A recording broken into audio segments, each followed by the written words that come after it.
This is The Scoop for Thursday. I'm Lisa Marzilli with the WMNF News headlines.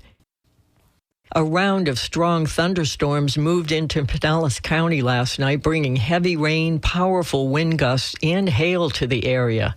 The National Weather Service confirmed last night that a tornado touched down in Largo. Largo Fire Rescue responded to reports of significant storm-related damage at Ranchero Village and Bay Ranch manufactured home communities on the 7,000 block of Ulmerton Road around 7:30 p.m. Emergency officials said there were no reported injuries. Over 6,000 Duke Energy customers were without power following the storms. A new study finds there's an increase in intimate partner violence in parts of the country with a near-total ban on abortion. WMNF's Chris Young reports that the study, published in the National Bureau of Economic Research, echoes what abortion rights advocates say they would expect. The study found that abortion restrictions increased the rate of intimate partner violence by about 7 to 10%. Economics professor at Northeastern University and co-author of the study, Bielj Artin, says things are particularly bad for women who are low income and less educated. For more vulnerable women, we see a particularly stark increase in their risk of experiencing both physical, sexual, intimate partner violence. Reasons can include the financial strain of having to travel for an abortion, as well as restrictions tying women with abusive partners. The study only confirms what Kira-Lynn Ferdeber, outreach educator at Planned Parenthood of Southwest and Central Florida, has seen. Every rapist in Florida, every wife beater in Florida is hoping that these bans stay, that the bans spread, that they continue, that they become more and more extreme. Although data for Florida was not included in the study, the state has a 6-week abortion ban many have described as extreme. Chris Young, WMNF News. Governor DeSantis was in Tampa yesterday. As WMNF's Sarah Goebel reports, he signed 2 bills dealing with mental health and substance abuse.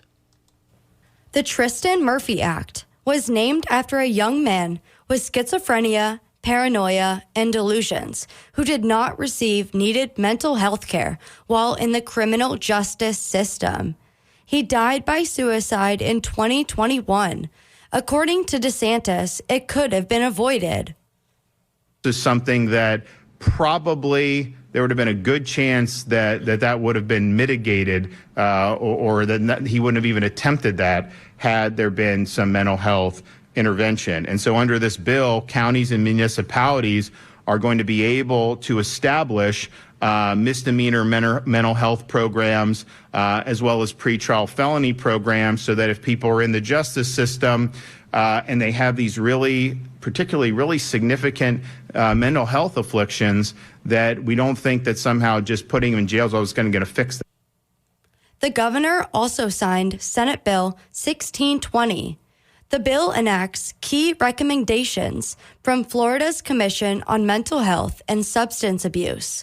It also renames the Florida Mental Health Institute at the University of South Florida to the Senator Darrell E. Roussan Center for Substance Abuse and Mental Health Research. For WMNF News, I'm Sarah Goebel.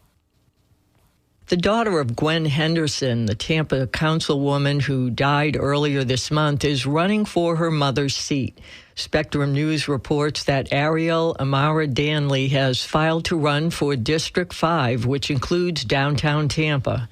Danley joins Joanna Colbert, Elvis Piggott, and Thomas Scott in filing for the seat, with a special election set for September 9th. Henderson, who was elected to the council in 2023, died of natural causes. She was 60 years old. Hundreds gathered last week at her funeral service to pay tribute. It's going to be partly sunny with a high of 92 today and a 50% chance of afternoon storms. Lows tonight will be in the upper 70s, and the same forecast is on tap for Friday. I'm Lisa Marzilli with the WMNF News headlines. This is The Scoop, recorded at WMNF Tampa.